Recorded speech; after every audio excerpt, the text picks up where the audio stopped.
Hello students, this is Neeraj Sharma from RJRJ English School. Today I teach you class 7th chapter number 3 fibers to fabric. Fibers to fabrics के बारे में हम आज explain करेंगे. ठीक है, तो in class 6th you have learn about the some fibres and obtain from the plant. यानी कि आपने जानते हो कि जो कुछ रेशियो जो होते हैं फाइबर्स के बारे में आपने पढ़ा होगा. ठीक है, जो क्या पौधों से प्राप्त होते हैं. ठीक है, प्लांटों से वो प्राप्त होते हैं. ठीक है, you also learn that wool and silk and fibres obtain to from animals. यानी कि इसमें से जो आपने पढ़ा होगा कि जो ऊन और रेशम के जो रेशे होते हैं, ठीक है, वो जंतुओं से प्राप्त होते हैं. ठीक है, एनिमल्सों से प्राप्त होते हैं. तो wool obtain from the fleece of sheep over yak. यानी कि जो जंतुओं से जो प्राप्त किए जाने वाले जो रेशे होते हैं वो यानी कि जाता और रेशे भी जिसे कहा जाता है. ठीक है, जो ऊन और रेशे होते हैं वो भेड़, ठीक है, उनके बालों से प्राप्त किया जाता है. भेड़ जो होते हैं ना, उनके बालों से प्राप्त किया जाता है. ठीक है, ये इसमें बताया गया है. And silk fibres to come and cocoons of the silk moth.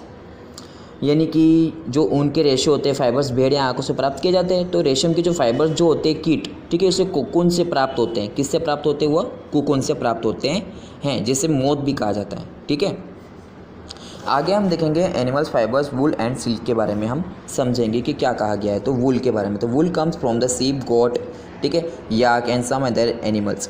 यानी कि जो ऊन होता है, ठीक है, वो भेड़, बकरी, याक से प्राप्त होता है. ठीक है, अन्य एनिमल्स की वजह से प्राप्त होता है, जैसे कि भेड़, बकरी, याक, ठीक है, या कुछ ऐसे जंतु होते हैं जिनसे वो ऊन प्राप्त होता है, वूल प्राप्त होता हमको है. ठीक है, आगे क्या बताया गया है? Do you know these animals have a thick coat of hair. यानी कि इन जंतुओं में जो आवरण बालों की जो मोटी परत होती है, क्यों होती है? तो बालों को बीच अधिक मात्रा में वायु से आसानी से भर सकते हैं. ठीक है, इसमें लिखा हुआ ना, hair trap a lot of air and air poor conductor of heat. ठीक है, as would learn in chapter 4. So hair keeps these animals warm. Wool is derived from these and hairy fibres. यानी कि यही बताया गया है इसमें कि वायु जो ऊष्मा की कुचालक है वो अभी आप अपने जो चौथा अध्याय उसमें पढ़ेंगे. अतः बाल के बारे में जो जंतु जो गर्म कर रखते हैं, ठीक है, और इससे रोएदार रेशे भी प्राप्त होती हैं, ये इसमें बताया गया. एनिमल्स दैट यील्ड वूल के बारे में हम देखेंगे कि इसमें क्या बताया गया है. ठीक है, तो इसमें ये बताया गया है कि जो several breeds of sheeps are found different parts of the body our country. यानी कि हमारे देश में विभिन्न भागों में भेड़ें, ठीक है, भेड़ों की जो अनेक जो नस्लें पाई जाती है वो भेड़ों की ऊन का एकमात्र स्रोत होता है. ठीक है, फिर भी ये बाज़ार में सामान्य रूप से उपलब्ध होता है. और भेड़ की ऊन होती है ना, तो उसे क्या होता है, तिब्बत में प्रचलित किया जाता है. ठीक है, ये इसमें बताया गया है. इसमें पिक्चर्स बताए गए हैं. ठीक है, कैमल के, याक के. ठीक है, ये सब पिक्चर्स आपको देख लेने और इनके बारे में आपको रीड कर लेना है अच्छी तरह से. आगे फ्रॉम फाइबर्स टू वूल के बारे में हम देखते हैं कि क्या बताया गया है. ठीक है, तो इसमें बताया गया है कि फ्रॉम फाइबर्स टू वूल के बारे में. फॉर ऑब्टेन वूल सीप, ठीक है, and reared their hair and cut processed into wool. ठीक है, let us learn about this process. ठीक है, यानी कि जो ऊन प्राप्त करने की जो भेड़ों को पाला जाता है, तो उनके बालों को काटकर उन्हें फिर से क्या किया जाता है, संसाधित करके उनमें ऊन बनाई जाती है. और इसे प्रक्रम के बारे में हम जानकारी देखते हैं. ठीक है, रीरेंग द ब्रीडिंग ऑफ सीप. यानी कि भेड़ में पालन, यानी of if you travel the hills of Jammu and Kashmir. ठीक है, हिमाचल प्रदेश, उत्तरांचल, अरुणाचल प्रदेश, ठीक है, सिक्किम, और जो प्लेन जो होते हैं, ठीक है, प्लेन्स ऑफ हरियाणा, ठीक है, Punjab, Rajasthan and Gujarat, you safer taking and hard sub sheep and grazing sheep. ठीक है, herbivores and prefer grass and leaves. यानी कि जम्मू कश्मीर, हिमाचल प्रदेश, उत्तराखंड, ठीक है, अरुणाचल प्रदेश, सिक्किम, और जो पहाड़ी क्षेत्र होते हैं, हरियाणा, पंजाब, राजस्थान जैसे, ठीक है, उसमें क्या होता है कि जो भेड़ों के झुंड रहते हैं ना, वो उसमें लिए जाते हैं और उसे देख सकते हैं. ज़्यादातर वहाँ पे आपने को देखने को मिलेंगे. भेड़ जो शाकाहारी होते हैं तो उसे घास और पत्तियाँ जो पसंद करती है, वो उसमें क्या होता है, चारे दाल, मक्का, ज्वार जो होते हैं और खनिज जो खिलाते हैं. जो सर्दियों में भेड़ों को घरों के अंदर भी रखा जाता है. ठीक है, ये इसके बारे में बताया गया। अब प्रोसेसिंग फाइबर्स इनटू वूल, ठीक है, इसके बारे में हम देखते हैं कि क्या बताया गया। तो the wool which use to, ठीक है, knitting sweater and weaving shawl, ठीक है, finish product of long product which involves and flowing steps. Step number 1, ठीक है, जो स्टेप्स है आपको रीड कर लेने नंबर वाइज से। स्वेटर बुनने की जो सोल होते हैं ना, तो उसके उपयोग में ली जाने जो उसकी उनकी लंबी प्रक्रिया होती है, उसका उत्पाद होता है। तो उससे निम्न जो स्टेप्स है स्टेप बाय स्टेप आपको पढ़ लेना है, किस तरह से बताया गया है, ठीक है। आगे आप देख लीजिए, ड्राइंग्स आपको दी गई हैं, ठीक है।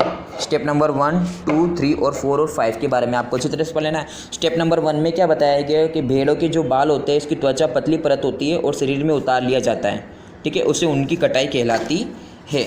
आगे स्टेप नंबर जो 2 होता है वो भी आपको इसी तरह से पढ़ लेना है, और स्टेप नंबर 3 भी पढ़ लेना है, ठीक है।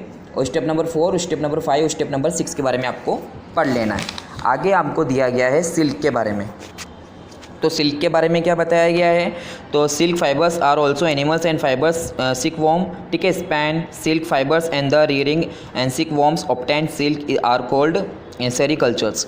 यानी कि जो रेशम जो होती है, तो उसमें क्या होता है, जाता रेशे होती है, तो इसमें कीट रेशम में फाइबर्स को बनाते हैं, और फाइबर्स प्राप्त करने के लिए रेशम को कीटों का पालन करके उसमें रेशम कीट भी, यानी से जो सेरिकल्चर होता है, ठीक है, जिसे सेरिकल्चर कहते हैं, ठीक है। और वो माता जी जो अपनी दादा फाइंड दिखा, इसमें लिखा हुआ है योर मदर, ठीक है, aunt and grandmother kinds, यानी कि अपने जो दादी जी, ठीक है, चाची या मम्मी जो होती है, तो उन्हें विभिन्न प्रकार से रेशमी साड़ियों के बारे में जानकारी उनसे प्राप्त हम कर सकते हैं, ठीक है, विभिन्न प्रकार से।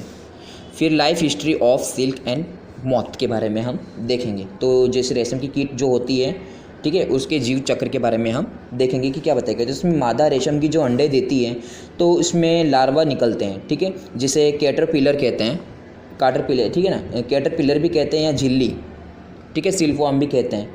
तो इसे यह आकार में वृद्धि करती है, जिससे कैटरपिलर क्या आते हैं, अपने जीवन चक्र में अगली अवस्था में प्रवेश करते हैं। यही इसमें बताया गया है। ओके, आगे हमको देखो ये ड्राइंग्स दी गई है कैटरपिलर की भी, ठीक है, नर होती है, मादा होती है, इन सब के बारे में हमको ड्राइंग्स में भी बताया गया है। और ये हमको देखो, ये दिखा, इसमें ट्री की भी ड्राइंग है, ठीक है, लीफ के बारे में भी है। तो ये हमको अच्छी तरह से पढ़ लेना है, ठीक है। आगे हम देखते हैं, ठीक है, इसमें इम्पोर्टेंस है, जैसे मान लो एक और जैसे देख लेते हैं रेशम का जो संचालन, जो प्रोसेसिंग सिल्क के बारे में हम देख लेते हैं कि क्या बताया गया है। तो a pipe of cocoons in use to obtain silk fibres and the cocoons are kept under the sun and boiled exposed to steam, ठीक है, यानी कि जो रेशम फाइबर्स जो होते हैं इसे प्राप्त करने के लिए कोकून्स की जो बड़ी ढेरी होती है उपयोग किया जाता है। तो उसे कोकून्स के धूप में रखा जाता है और पानी में उबाला जाता है, ठीक है, उसे भाप में रखा जाता है, इसमें भाप में रख देते हैं। फिर इसको प्रक्रम जो फाइबर्स होता है उसे पृथक हो जाती है और रेशम के रूप में, यानी कि कोकून्स जो होती है उसे निकालने के पश्चात उसे बनाने की प्रक्रिया को रेशम की रीलिंग कहते हैं, ठीक है, रीलिंग द सिल्क कहते हैं। ये इसके बारे में बताया गया है। तो आज हम लोगों ने फाइबर्स टू फैब्रिक के बारे में एक्सप्लेन कर दिया है आपको, ठीक है। ये अच्छी तरह से स्टेप बाय स्टेप जो बताया गया था वो आपको पढ़ लेना है, ठीक है। आगे इसके क्वेश्चन आंसर है जो आपको होमवर्क में करने हैं, ठीक है। और ये चैप्टर आपका आज फिनिश हुआ, ठीक है। नेक्स्ट लेक्चर में हम लेसन नंबर 4 पढ़ेंगे, ठीक है बच्चों। तो आप लोगों को ये अच्छी तरह से तैयारी कर लेनी है, ओके, ठीक है। फाइबर्स टू फैब्रिक आज हमने चैप्टर पढ़ लिया है, ओके, थैंक यू।